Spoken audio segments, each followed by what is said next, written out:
Viti 2026 është shoqëruar me një sër rezultatesh pozitive në kampionatet kombëtare të kategorive të ndryshme për mundjen shkodrane.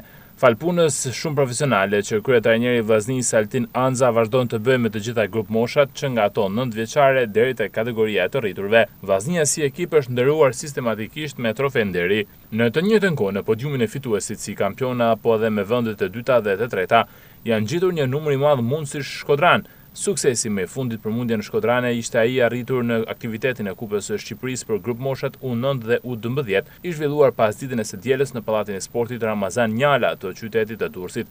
Aktivitet ky që në grup moshën 9 vjeçare Vllaznia si ekip u rendit në vendin e tretë, ndërkohë që shpalli disa kampion, nën kampion dhe vendet e treta. Konkretisht në këtë grup mosh kampion kombëtar u shpallën Ubejd Juku, pesha 20 kg, Veton Demushi, pesha 35 kg. Nën kampion në këtë kategori moshe u shpallën Muhamet Kraja me peshën 38 kg, Sabriel Drama 42 kg dhe Jusuf Hafizi pesha 53 kg.